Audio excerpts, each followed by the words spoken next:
ஒவ்வொரு வாரமும் தோட்டத்துல தான் ஏகப்பட்ட காய்கறிகள் அறுவடை பண்றோமே. இந்த வாரம் ஏதாவது வித்தியாசமா ட்ரை பண்ணலாம் அப்படின்னு சொல்லிட்டு, சோப்பு தாங்க ரெடி பண்ணேன். செம சூப்பரா வந்திருந்தது.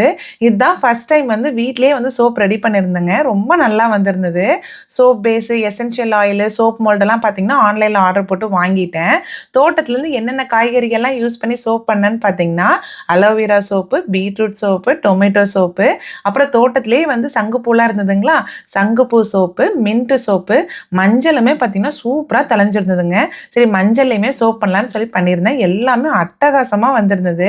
ஏன்னா தக்காளிலாம் வந்து ஃபேஸ்க்கு அரைச்சு போட்டா ரொம்ப நல்லதுன்னு சொல்லுவாங்க. தக்காளி, கத்தாழை, மஞ்சள் எல்லாமே.